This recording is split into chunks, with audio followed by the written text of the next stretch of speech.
views and opinions expressed in this program do not necessarily represent those of Natural Bridges Media or KSQD's staff, volunteers, or underwriters.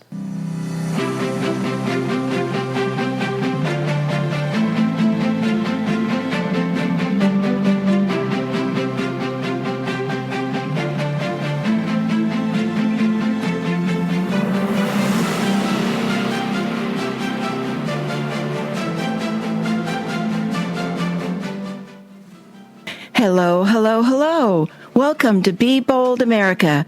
My name is Jill Cody.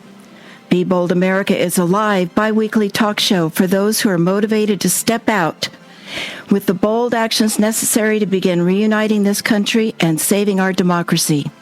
Be Bold America is for those who want to understand the unique challenges ahead and who are curious to learn what they can keep doing, stop doing, and start doing to save our democratic republic. Our future depends on it. Our program today is Bottom-Up Uprising to Take Back America. The bottom-up revolution picks up where Malcolm Gladwell's The Tipping Point left off. This new hopeful paradigm shift is well on the way to changing the world, and you can ride the wave and help make it happen. Bottom-up thinking is one of the most positive, disruptive forces in the world. Bottom-up is a way of life and an impactful way of doing business. Bottom-up thinking builds and accesses power, political, personal, community, and organizational, that was not available in the top-down world. The bottom-up uprising, which includes de-billionairizing the world, will bring economic balance and take America back from the precipice of narcissistic idiocracy our democracy is struggling with today. We have big things to do. My in-studio guest today is Dr. Rick Nolthenius. Rick is chair of the astronomy department at Cabrillo College. Rick received his PhD in astronomy and astrophysics, and his research ranged from black holes, chaos theory, dark matter, thermodynamics and stellar, aerospace, and human civilization systems, and, lately, in climate science. It is in his efforts to fight the climate crisis where he encounters a frightening lack of uprising for this existential crisis each one of us will experience firsthand. He's given numerous talks in Santa Cruz area on the dilemma posed by unappreciated connections between energy, economics, and our climate future. Hi, Rick. Thank you for being here. Well, thank you, Jill. I'm very happy to be here. I'm happy to contribute to this conversation. I think there's a great deal to be done in figuring out how we get from here, an unfortunate reality, to the good place we all want to be. Well, good to have you in the studio. Our special and bold call-in expert today is Rob Call. Rob is an award-winning journalist, inventor, software architect, connector, and visionary. He is author of the book, The Bottom-Up Revolution, Mastering the Emerging World of Creativity. Articles by and about him have been featured in the New York Times, the Wall Street Journal, CNN, ABC, the HuffPost, Success, Discover, and other media. He hosts some of the world's smartest, most interesting, and powerful people on his bottom-up radio show, heard on Pacific stations. Rob founded and publishes one of the top Google-ranked progressive news and opinion sites, opednews.com, where he writes extensively on the challenges facing democracy today. You can hear more at robcall.com. Hi, Rob. We've been looking forward to speaking with you. Thank you for joining us today. Thanks so much for having me, and I've been looking forward to speaking to you. To kick things off, just start telling us and the listeners, what is the bottom-up revolution? Well, what I've learned is that most people don't know what bottom-up is, and I also learned that in some languages, the idea of bottom-up doesn't even exist. So the basic idea of bottom-up is that everybody helps each other. Everybody is connected to everybody else and everything else. And taking a bottom-up approach, everybody helps each other. Everybody is interdependent and cooperative. And that's why grassroots is so powerful. Mm-hmm. Other ways that bottom-up manifests itself is with wisdom of the crowd and crowdfunding, comments on Amazon or Yelp. These are all bottom-up ways that people learn or find out or get more power. And I got into it because of my website, opednews.com. It's a progressive news and opinion site. And I decided I wanted to let my users, my writers, my volunteers, my editors, have a powerful role in making policy decisions. And I saw that as a bottom-up approach. And when I started doing that, the site took off. It went from seeing 5,000, 10,000 people a month to seeing hundreds of thousands, up to 800,000 people a month. Wow, that's impressive. And I got excited. I was like, what is this bottom-up? So I started checking it out. And I was doing a radio show, and I decided I'm going to do a bottom-up show. I'm going to interview people who have a take on bottom-up. So about 11 years ago, I started doing that, and I got pretty lucky early on. My early guests included people I interviewed, not always guests, but people I interviewed included Jack Dorsey, the founder of Twitter, and Bernie Sanders a couple times. I started interviewing neuroscientists and anthropologists and physicists, and like Fritjof Capra, for example, who wrote the Tao of Physics and the Systems View of Life. And I started getting all these different perspectives about bottom-up, and I got a bigger picture that was way more than I ever imagined. Like, for example, some of the discoveries, the epiphanies that I had was that bottom-up is the way people evolved to be. Humans evolved to be bottom-up. And for almost all of our existence, I mean, humans have been in existence. We broke off from the other primates on the evolutionary tree about 7 million years ago. And we've been evolving to be bottom-up. And it's only since civilization came that we started being more top-down. Can you tell us a little bit more about what that means in your context, bottom-up? Well, for me, personally, bottom-up meant sharing power. It meant getting everybody involved on my website to play a role in making decisions and setting policy. But then I started seeing all these other ways that it affected people. I started seeing how with social media, people were connecting in new ways, and that there were new ways for people to form groups. And the barriers were down. It wasn't like you had to drive somewhere, like maybe even 100 miles to get to a group that was an unusual interest group. You could just join up a group online and connect with other people, just like you can do it with like a listserv group, for example, where you sign up to get emails that everybody shares and everybody gets the emails. You know, it's interesting that there's a discovery out there that you only need about 3.5% of the population to really get on your side before you've got. It's kind of a tipping point where if it's good, if it's got something that really answers to people, that it can take off, and that's encouraging. That it's a fairly small number. Well, Rob says that his book takes up after where the tipping point left off. There you go. So, Rob, when you say mastering the emerging world of connectivity, tell us more about that. Well, bottom-up is all about connection and connectivity. Bottom-up is about people being conscious of being connected to other people and to nature. I like to refer to it as connection consciousness. Ah, good phrase. I think that's a really important idea. I think that indigenous people have it. They already live that way. Native Americans live that way. For example, there's a Native American saying that you make a decision and base it on how it will affect the next 7 generations. That's a consciousness of connection that goes way further than most of us, which is till the weekend, you know? Yeah. But and I really believe that this is such an important thing. And then a while back, a stat came out that Facebook had passed Google in terms of some different measures. And Google was an information website. Facebook is a connection website. And I came to the conclusion that we had transitioned from an information era and economy to a connection economy and era.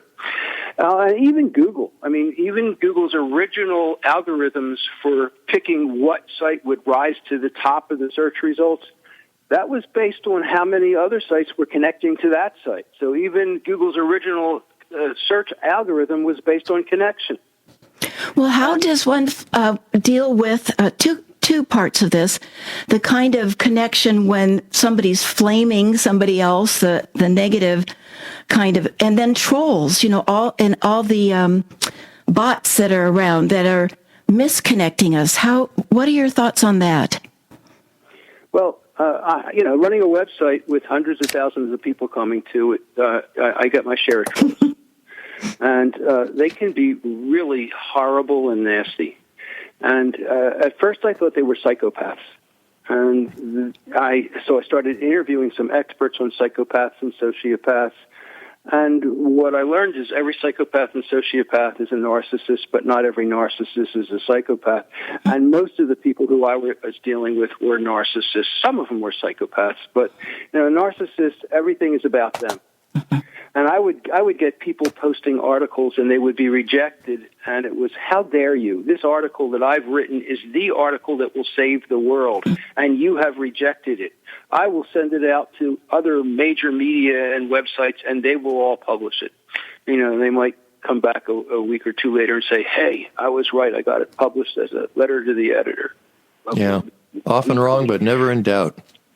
Yeah, but, my experience is they're narcissists. I think the most nasty people they're either narcissists or they are sock puppets. They're people with an agenda trying to stir up trouble, trying to distract people from having good, healthy conversations. And the best thing to do with them is flag them and ignore them and ban them. I also think they're people that feel better about themselves when they're able to put somebody else down. And their whole life doesn't allow for any oxygen in the room for anybody else. It's all about them. It's all about me. Oh, you're thinking about yourself. How selfish of you to do that. You should be thinking about me. That's the way they think. Yeah, and of course, people with genuine self-respect will not have to go there. They are very comfortable in the value of what they are and what they're doing, and it's people who know deep inside that they do not, that feel compelled to, as you say, take all the oxygen out of the room for themselves. And after my station identification and promo, I'd like to learn more about the op-ed news, too, and so would our listeners.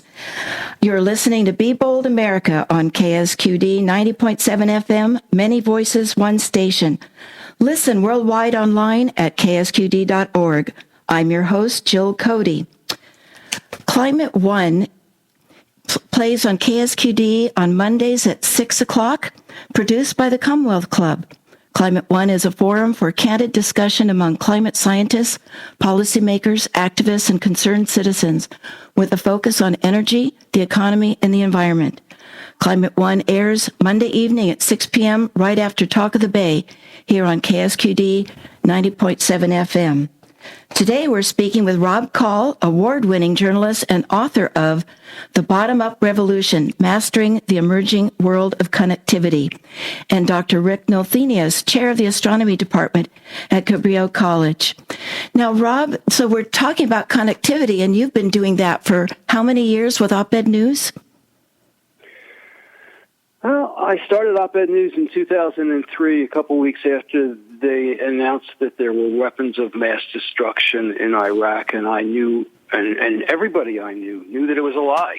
And so I decided I'd start a website that would cover it. I actually didn't start doing that. I started submitting articles to other progressive websites, and nobody sent rejection letters. And I was used to writing as a freelance writer for national magazines, and they would send rejection letters if they weren't sending payment checks. And I was like, what's going on here? People should send a rejection email if you're not going to have your article published. And so I decided I'd start a website where I would respect the writers enough to, if we were going to reject their article, send them an email and let them know. And so I started it, and it started out as me collecting articles and links to articles, kind of like the Drudge Report. Mike Malloy called it the Drudge Report for progressives. Then I started inviting people to write articles for me, original content, and I was writing my articles. And one of my first writers ended up becoming the blogger for the White House, Jesse Lee. And there have been some great success stories from people who have written with Op-Ed News where publishers have contacted them and gotten books together with them. We've published about 100,000 articles over the years. And we publish about 500-600 a month that come in from all over the world. I mean, literally all over the world. We've had them from Nepal and Syria and Palestine and Egypt and Russia and China and Japan and Mexico and you name it. We've had articles, and we've got readers in just about every nation, state, and principality as well. Yeah, that's a great opportunity. How do you sort those before you link them on your website? Well, we have a team of volunteer editors, and we try to. Some of them are generalists, and some of them are specialists, and we get them. We have people submit an article that goes into a queue, and then we have one of the either I or one of our team of editors will evaluate articles and either accept them, reject them altogether, or send them back for revisions. And then we also have a collection of people who have given us permission to reprint their articles, like Chris Hedges and Paul Craig Roberts, and literally about 160 people. Great people. Well, and you were very nice to publish one of mine, which was on the dark triad personality that, in my view, Donald Trump is a dark triad personality, and that's narcissism, psychopathy, and Machiavellianism all in one, the perfect storm of... He is. Yes. He is. Yes. I mean, we have narcissism. People accept that of him, and I've heard the term malignant narcissism, but, believing that they're better than others and arrogant and constantly fantasizing about power and success and their attractiveness. But the psychopathy, too, he fits right into that DSM-5 hair psychopath checklist as well. The pathological lying, grandiosity, the criminal versatility. And then when we get to the not caring, the carelessness. Yeah. It's probably important. Sexual promiscuity is one of the psychopaths. And then Machiavellianism is that use of fear and frequently cunning and deceitful and cynical disregard of morality. And we're still, even though it's not in the news, caging children at the border. I mean, this is... For our listeners, I think it might be valuable to know the difference between how sociopathy differs from psychopathy. So a sociopath is someone who, of course, does many of these same things, and there's a dysfunctional personality, but they do feel some form of guilt. Psychopaths don't. It's as if they've disconnected that so completely that, and if you just watch Donald Trump as he speaks, look at his eyes, and you can tell that truth and doing the right thing absolutely does not factor into anything. There's a single program running his mouth, and that is, what is it going to get me? Rob, I'm sure you have thoughts on this. Well, frankly, I've done a lot of interviews with experts on psychopaths and sociopaths. And tell us more. Yeah. Well, my impression is that everybody has a different opinion of whether there is such a difference between sociopaths and psychopaths or not. And my main conclusion is they're all narcissists, and they all don't care, and they all exploit people. They're all predators. And they're there to extract as much as they can from people. They often enjoy it. They don't have empathy. I think that maybe they have defective mirror neurons, but, they're the opposite of a bottom-up person with connection consciousness. And they have, instead of connection consciousness, exploitation consciousness. How can I get the most out of this person? How can I exploit them and use them? And if I hurt them, so what? And I have written that I believe that they should be identified and something should be done with them. The reality is there are some corporations that look for them who actually screen to find them because they're good at sales or they're good at cutting deals. Yeah, well, I really... There's some great studies showing that psychopaths occupy 2,000% more in terms of per capita among CEOs than among the general population. It's just as high as in hardened prisons. Well, if a corporation was, in fact, a person, they would be a psychopath. Well, no 25% compassion, at least, humility, or empathy. Go ahead, Rob. There's a great book on that. And I interviewed the author of it. It was also turned into a movie. And they go through the list of all the ways that a corporation is designed intentionally to be psychopathic. And And the thing is, up until civilization, people would not tolerate psychopaths or narcissists.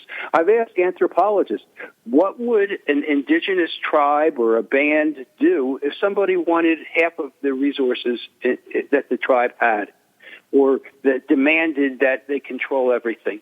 And there are a couple of simple answers. They would treat them as they were insane, they would kick them out, or they would kill them. That's it. That's what they would do. Yeah, we pay them money and we put them in positions of power. Yeah. Well, another thing too is that the Republican Party has been talking for decades about an imperial president. And I think Donald Trump is very much trying to create himself to be that imperial president. His father told him he needed to be a king. And his father also trained him that there are losers and killers, not winners and losers, but losers and killers. So he's been trained for a long time to think of himself as a king and a killer. And this imperial presidency concept, I looked up imperialism and it talks about, advocating for extending power and dominion. But then imperialism has often been considered morally reprehensible, and the term is frequently employed in international propaganda to denounce and discredit an opponent. And so I don't understand why Republicans are wanting an imperial presidency and keep talking about that. Well, I think I can understand one aspect of that, and that is that when you yourself feel powerless, you want a strong man in there. And, of course, we've seen that for forever, really. It's almost like we're beginning to relive the 30s, where Germany, after being vanquished, and yet after having been one of the great countries ever in the history of Western civilization with their accomplishments in music and science and in everything. And what did they do? They voted in Hitler. So, Rob, this is exactly a good segue. I'd mentioned that I wanted to talk about what happened on Friday with the Senate, what I feel abandoned democracy last Friday. What are your thoughts on what happened last Friday? Well, the Senate has its lock-on power in the Senate, and Mitch McConnell has been brilliant in using that in a maximal way, and he did it there. I think that Pelosi made a mistake, and I think that the House made a huge mistake not continuing to investigate, keeping the investigation going, keeping the blood flowing, so to speak. And by handing it over to the Senate, they pretty much capitulated. Now, I think that the House managers did a decent job of telling the story. And I think it's up to the American people to decide now. I think, I talked to some Trump lovers in the last couple days, and, they think that it's toast for the Democrats now. They think that Trump is going to just cakewalk into the re-election. I don't think so. I think that the polls are showing that people wanted to have witnesses. They wanted more information, and they didn't get it. And I think that now it's framing. It is up to the people in the Republican and Democratic parties to see who can dominate the story and the stories that come out and the framing. If this comes out as justice accomplished and Trump was acquitted, and that's the message that most Americans get, then Mitch McConnell and the Republicans win. If the Democrats and the candidates can come up with a message that says this was a travesty of justice. This was a threat to democracy. This was a case where the Republicans in the Senate have left a legacy for themselves that will go down in history as one of the worst and most shameful, then that message will be successful. Of course, I'm a progressive. I'm hoping that will be the message, that this was a horrendous catastrophe and an attack on democracy and justice, and that Trump is the worst president possibly imagined in American history. But, I was in the gym yesterday in the sauna talking to a guy who's a buddy, but he loves Trump, and he says, I think that Trump could go down in history as the best president ever in American history. This is what they're thinking. This is the message they're getting from Sean Hannity and from Fox News and from the conservative echo chamber. And what they don't know is that Fox News was created to be a propaganda channel. It wasn't created to be a news channel at all. And it just, that I wrote the book, America Abandoned, Rob, and I just feel the Senate abandoned their power and created an invincible president that can do anything now with impunity between now and the election. I mean, they really proved that he could shoot someone on Fifth Avenue and not lose a fan. I also thought that it was just 75% of the people wanted witnesses, and they didn't get it. And that's also, it's like flipping off the country. It was once thought that people were rational and would naturally pay news agencies if they were, accurate, that we valued accuracy. And I think the mistake in that calculus was that people are not rational. People react emotionally, and what people actually want is to be reassured of what their prejudices already are. And so, of course, capitalist forces will want to reinforce that. And so this is the rise of false news, Fox News, faux news, Rupert Murdoch, and et cetera. And so profit-making industries, that's where we get. Go ahead, Rob. I talk in my book about authoritarianism, because I think that's a major problem. The opposite of bottom-up is top-down, and top-down is basically somebody saying what to do, and people being commanded, and hierarchy, and centralization. And the reality is there are tens of millions of Americans who are highly authoritarian. Now, there are two kinds of authoritarian person. There are the handful of people who are going to tell people what to do. We're going to say, I want you to do this. This is what you must do. You will listen to me. You will believe me. You will respect me. You will even worship me. And that would be like Jim Jones.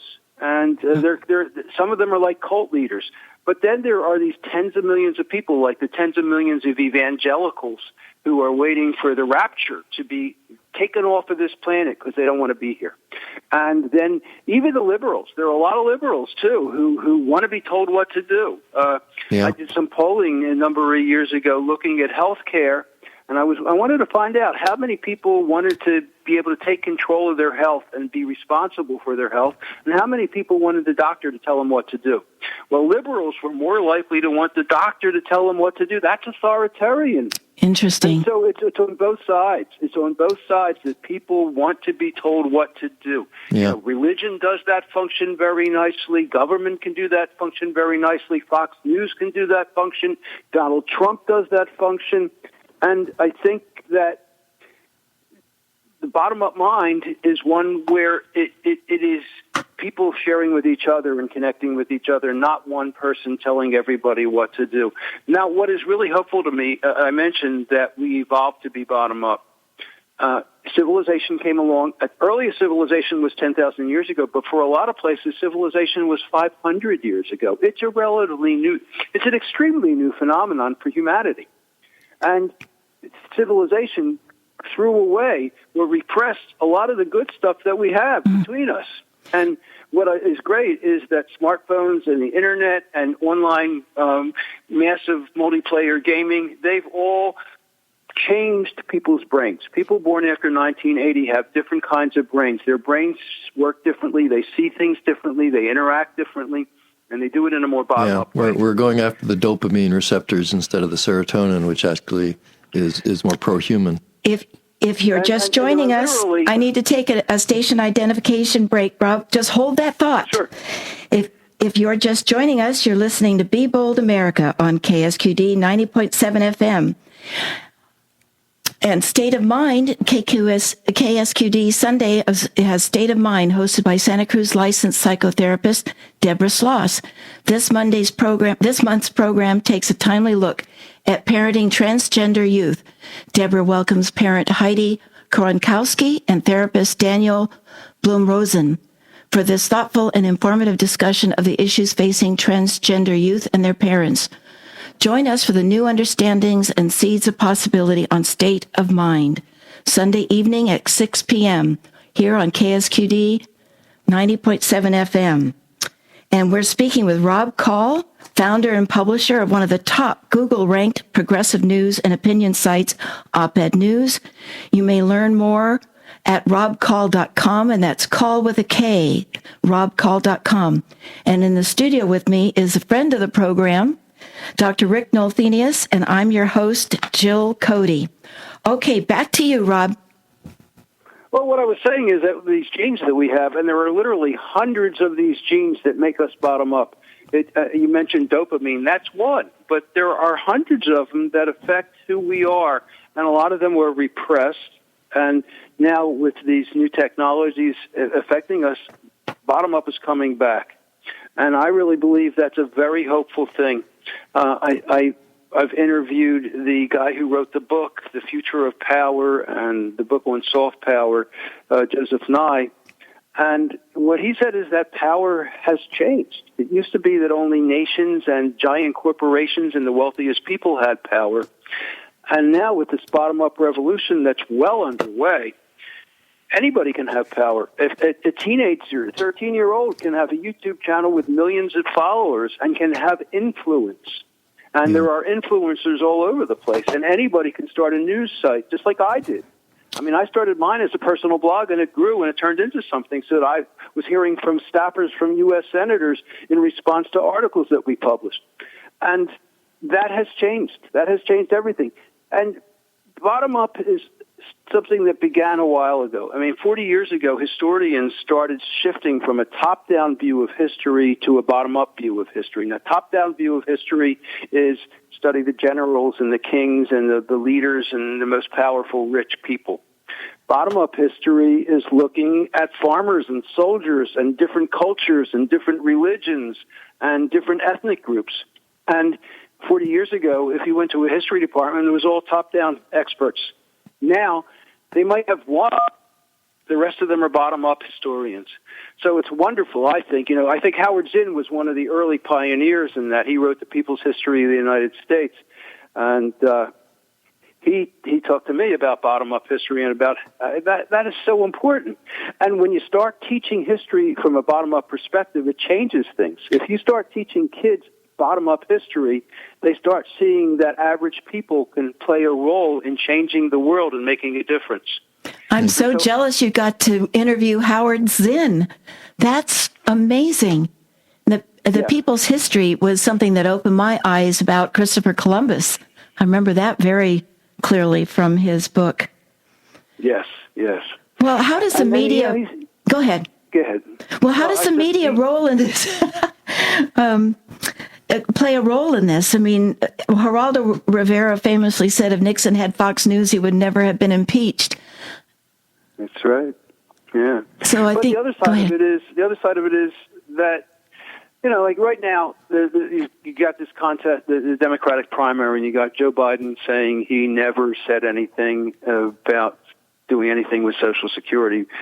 But because of the internet, you've got all these people who are digging up the things that he did say. And now it's possible for anybody to dig up stuff on everybody. Yeah. And even if the mainstream media don't cover it, it gets out there. It gets out there on Twitter and Facebook, and there's a conversation that is possible that anybody can join and anybody can contribute to. And that's changed everything. I mean, now, if you want to find out what's going on in an emerging breaking story, You don't go to a ticker tape anymore. I mean, that's totally obsolete. You go to Twitter.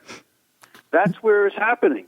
And then, Twitter isn't for everybody, but if you're in the news business, you want to be on Twitter. Yeah, population has changed, and the thing is, the keys of humanity really haven't changed that much. We're genetically about the same, and we respond to our basic internal needs, and one of those, unfortunately, is tribalism. So while the idea of connections as being so key is great, and you'd like to think that the best will always rise to the top, in fact, it's really those who will most cater to your basest needs that seems to actually rise to the top, at least in this market economy. I disagree with that. I'm sorry, I disagree with that. That is a message that was promulgated in the 1800s. It's the Hobbesian view, the dog eat dog, rule of the jungle story.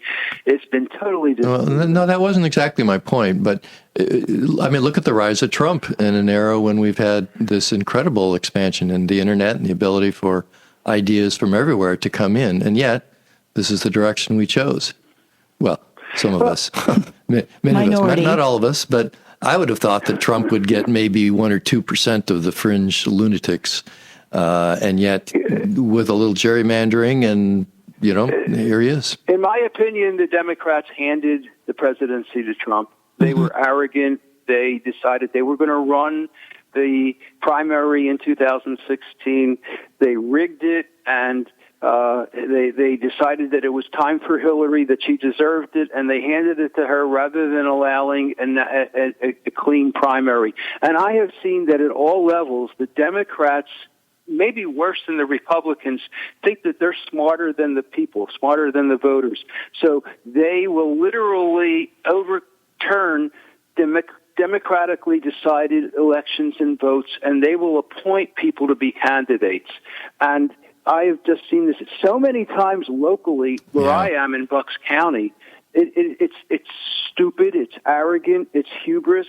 Yeah, I hate to see what they did with Bernie last election, and I see it happening perhaps again after tomorrow. Well, right where I live, in the town that I live, there was a special election a couple weeks ago.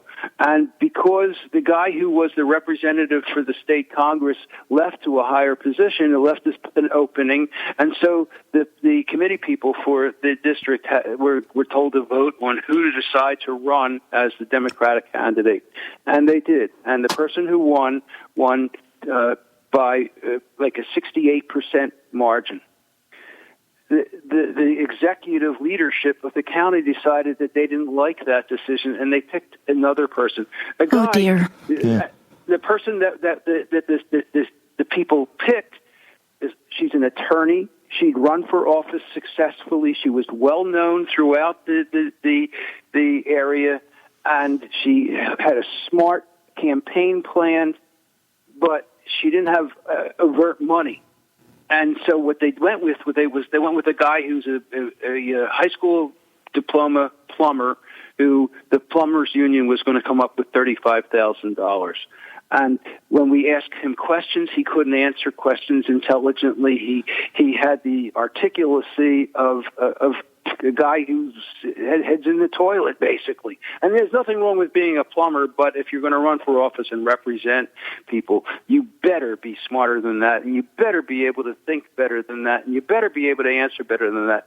So when this happened, this was a local microcosm of what happens all throughout the Democratic Party, and it's really bad. This is top-down thinking. This is top-down insanity, and part of it is the money. Money poisons these people. You know, this guy had money coming from a plumber. They decided that the people wouldn't support the other person. Well, you know, look at Bernie Sanders. Look at Elizabeth Warren. They're raising tons of money, and they're doing it without big money. On the other hand, you've got Mike Bloomberg, who has spent something, I think, $230 million already. And I'm afraid he's going to go into the Democratic convention and talk to the superdelegates and go, I'll give you $1 million each. There's 700 of them. He's worth $50 billion. It's pocket change to him. Yeah. He could literally buy the election. And this is the Democratic mentality. You got to have money. You got to spend half your time raising money, making calls to rich people. This is not the way things should be. part of the bottom-up process should be you get rid of big money in politics altogether. It should be illegal. Yeah, just like I believe that we not should just make big it money, illegal but to small be a money. billion. I think all elections should be. Yeah. I'm sorry. I think all elections should be funded by the government. It's funded through public funds, through basically tax money, and everybody gets an actual equal shot. And there's some kind of a winnowing process. Now you can argue about how that would be, but to make it in nobody's personal special interest to be funding somebody else's campaign.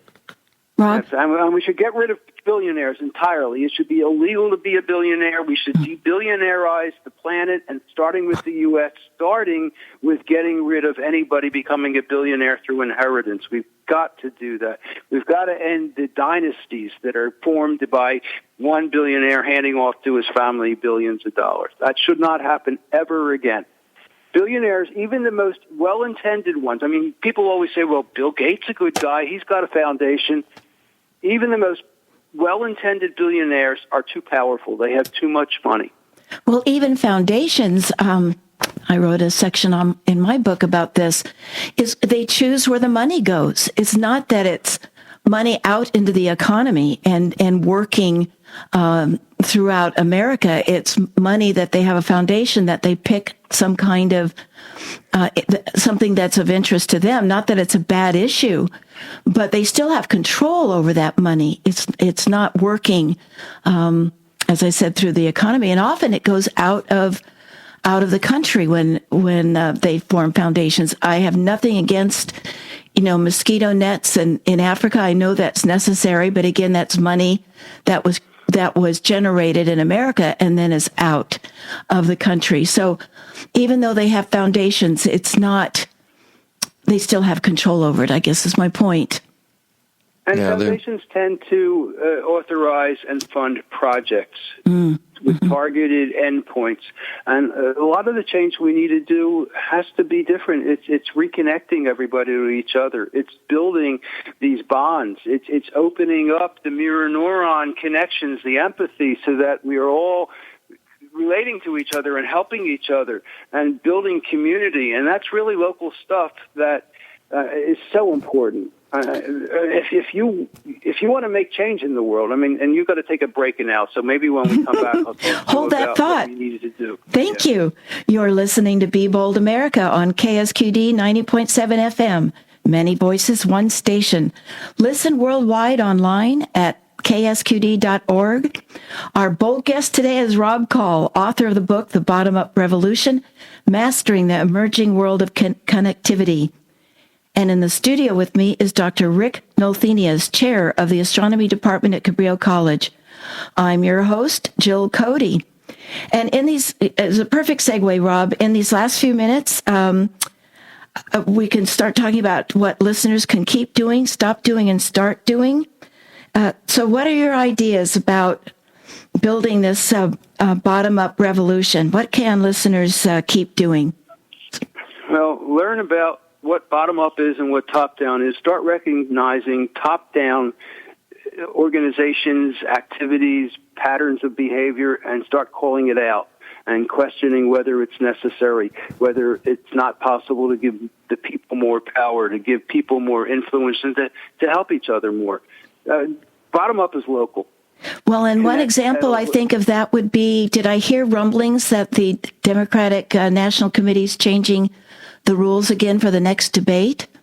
It sure is. It's giving Bloomberg a break. After telling all these other candidates, we're not changing the rules, Bloomberg gave, I think, $350,000 or $325,000 to the DNC. So, of course, the DNC, which has the integrity malleability of a slime mold, they said, yeah, sure, we'll let you in. So we need to call that out. Well, the danger is that we'll induce, again, millions and millions of voters to just stay home out of sheer rage against this machine on both sides. They'll either stay home or they'll vote for Trump, or they'll vote third party, or they'll write in. But that's what happened with Hillary. Yeah. You know, I would probably guess 10% of the people who voted for Trump were voting not for Trump, but were voting against Hillary and against the DNC because they were so outraged by what happened. So, one thing is look for that top-down stuff that's going on, and look for it everywhere. Look for it in your house of worship. Look for it in the schools. Look for it in your local government, and just challenge it. Don't accept that this is the way things are. Question and challenge these things. Another thing is go local. Start connecting more with your local community. Connect more with your neighbors. Connect more with the different organizations. I talk in the book about how happiness is bottom up. Bottom up, happiness is all about learning how to connect with other people, learning how to connect with nature, connecting more. Which might not be immediate gratification. We really want to make sure people understand that. Yeah, but it's also just learning. I mean, learn about your neighborhood, learn about your community, learn about the birds and the animals that live there, learn about the plants that are there, learn about the migrations that go through there. And so when you recognize and you see something, some living creature, check it out. Mm-hmm. Well, and you'll know about it. Well, it's interesting you bring up happiness because I've just felt that Donald Trump has just sucked all the joy out of this country. We have to find it ourselves locally because there's nothing joyful that we're doing or he says the leadership. Jill, don't let him. Don't let him. No, out of our daily lives. You're right. I've given workshops on helping teaching psychologists how to help pain patients with this model of I call it the anatomy of positive experience. I believe that people, the positive experiences are the basic building blocks of our ability to be happy, to face adversity, to love, to face challenges. Yeah, you're totally correct. And so if that's the case, what do? You learn how to have more, better, stronger, deeper positive experiences. And I've taught this to healthcare providers, taught it to people who work with pain patients, because pain patients have a choice. They can live with their pain and be miserable, or they can live with their pain and get the most out of their lives and have happiness anyway. And you got to do that with Trump, too. I mean, so Trump sucks. So he's a disgusting, despicable person, and so are the 52 Republicans in the Senate. So you still go see your kids, your grandkids, the people you love. You go to a garden and see flowers. You still find ways to find joy. Mm-hmm. You still connect with the good people in the world. You still walk out in the woods or in a park and you see the trees. Touch a tree every day.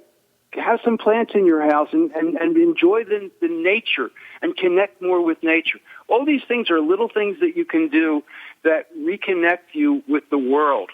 And maybe that's one of the most important, simple messages that I have is remember to stay connected to people and to nature as much as you can and make extra efforts to do it and remember that that's part of what you want in your life. Yeah, there's a great psychologist who once said that people don't stop doing things just because they don't work.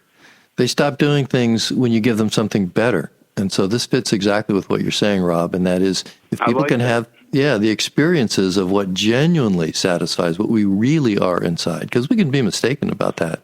And for my connection with nature, I go out and I run, I cycle, I bike, and without that, I'd go a little crazy in this world. Exactly. Yeah, me too. Me too. I'm at the gym 4, 5, 6 times a week, and I'm there connecting with friends. I'm running in the redwoods, but I'm lucky to have redwoods. Still, so far. That is nice. That is great. Yeah, and the other part of connection is you can build your connections too. You can make your connections stronger and longer and deeper too. And I have a whole chapter about connecting and how to do more connecting and better connecting, because the reality is our digital world has, for many of us, increased the connection at a shallow level, but decreased the deeper connections. Yeah. And we have to keep working on those deeper connections, too. They're really important. And so you got to make an effort to do that. Well, I think one of your phrases at the beginning of the program is a good start, which is people remembering the concept of connection consciousness. That satisfies an important, genuine need, and that is that we are social animals, and we do best when we have a strong connection. Yeah.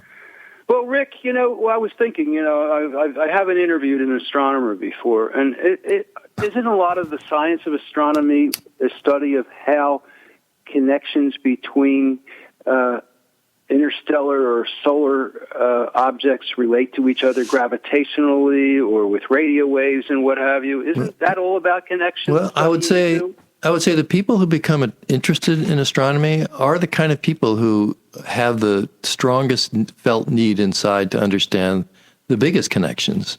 And while I got into climate in kind of a weird way, I'm finding that to actually make progress, it's connected to everything. And so now I'm off trying to understand the nature of free will and whether it even exists, because there is some controversy. And you can't pick up one little thing like climate. And there are certain progressives who think, we'll just techno our way out of it. And I know with 100% certainty we will not. Not the people that we are now. Not what we're obeying now. We're not going to techno our way out of it because we're addicted to growth on a finite world, and that ends in tragedy if we keep at it. Well, I think connection is astronomy science where a connective science. Are there connections? Yes. Yeah. That's how I ended up getting approval from the curriculum committee to teach my class in climate science, which has become really a lot more than just this nerdy physics. It's really the connections with policy, with economics, with energy dynamics, with humanity in its deepest sense. Rob? Well, one of the epiphanies that I had was interviewing Fritjof Capra, who wrote the Tao of Physics, and then he wrote I've read that. View of Life.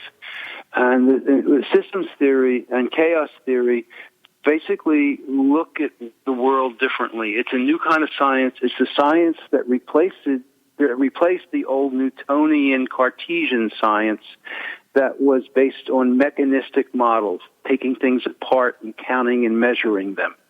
The new models of systems theory and chaos theory, they don't so much take things apart. They look at patterns and they look at relationships. Yeah, there's and that's all about connection. Yeah, there's emergent phenomena that human beings are the best example. We're far more than the sum of electrons and protons and kaons and pions that we are at the smallest level. Yeah. One of the most fun parts of my books, in my mind, is explaining chaos theory and systems theory in terms of emergence principles and how that means that you don't have to get 50% plus 1 to get a change to happen, because emergent properties can explode into the world so quickly that changes can just happen overnight. If they satisfy something deep and genuine and universal, yes, I agree. Yeah.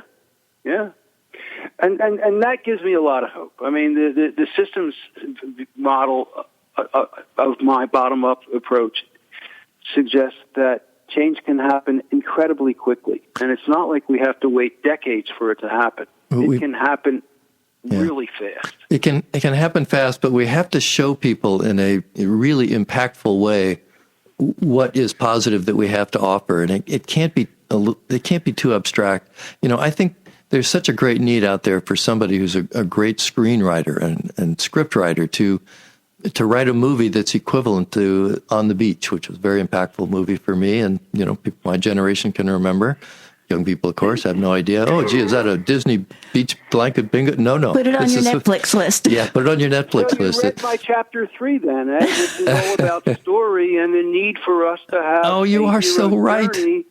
That is about the people being the hero. All these hero stories we have where there's one guy who saves the world. Yeah, with a wave of the wand. That's the way it's going to work. We all need to do it. Say it. Yes. We're saying that. I love seeing films with resourceful youth who are showing their adults who are kind of stuck on, just wave a magic wand and problems will go away. It's like, I'm so bored with those superhero movies because they're not heroes at all. I'm much more old school with like the Indiana Jones and the people who could bleed and had to figure it out, and they made mistakes and they embraced their mistakes and moved on to a new place. Now, Rob, in the last few minutes, do you have any other keep stop starts for us, or just finish that thought? And Rick says he has one. Okay, Rod. Well, the hero's journey is a myth that Joseph Campbell describes as the hero with 1,000 faces. Yeah, wonderful. In 1,000 different cultures. And we all go through hero's journeys as we go through our personal change. And we need to take our culture through a heroic journey, and we need to do it together. And understanding it is so important. You know, I interviewed the guy who wrote the book, The Writer's Journey, which is about taking the hero's journey and applying it to movies and books. And we explored this idea of a collective hero's journey. And that's what we need to do. If there's anything I want you to do, it's become more connection conscious. Start seeing more with bottom-up eyes so you can see all the connections, you can see the interdependence, you can see the way you can cooperate with other people and help other people and care about other people. If we all start doing a little bit of that, it's going to change the world really fast. Yeah. Yeah, so I'm thinking that to have real change, we need to change the motivational system. We need to change the political economic system, which at the moment rewards us financially, and frankly, money is important in the way we satisfy our needs, but it needs to be, we need to be rewarded financially for actually doing real good, as if you completely understood who the human person really is, and then satisfy that, as opposed to immediate gratifications. I mean, you could think that the addict is satisfying their needs, but they're doing it on such an extremely short-term level that, in fact, they're not satisfying their needs at all. They're destroying themselves. Yeah. But it's tough. That's a tough problem. Right now, all we have is capitalism, but there are other economic models out there. There's what's called the gift economy, and a lot of indigenous people live with that. Mm-hmm. And they give each other. They take care of each other, and then they give each other, and they gift each other. And, you know, Andrew Yang has been talking about giving everybody $1,000. And what if we gave everybody enough to live on, and then people were given opportunities to make a difference in the world? Yeah, I think that's a good idea. But a lot of people would say, you're out of your mind. And I think we have to open up our imaginations to other possibilities, because this constant growth and this consumer mentality is destroying us, and it's not sustainable. It has a short-lived future because it's just not sustainable. Yeah. Well, thank you, Rob. It's just been a wonderful conversation. I hope you can come back sometime. I want to thank Rob Call, author of Bottom Up Revolution, Mastering and Emerging the World of Connectivity, founder and publisher of Op-Ed News, and the host of Bottom Up Radio, heard on Pacific stations, and also our friend of the program who's in the studio, Dr. Rick Nolthenius, chair of the astronomy department at Cabrillo College. Next on Be Bold America will be Talk Radio's America with Dr. Brian Rosenwald, author of Talk Radio's America, How an Industry Took Over a Political Party That Took Over the United States. Don't miss it on Sunday, February 16th at 5 p.m. You're listening to KSQD, Santa Cruz. Many voices, one station. Listen worldwide online at ksqd.org. Stay tuned for State of Mind with Deborah Sloss. My name is Jill Cody, and thank you for listening to Be Bold America. Until next time, keep, stop, start.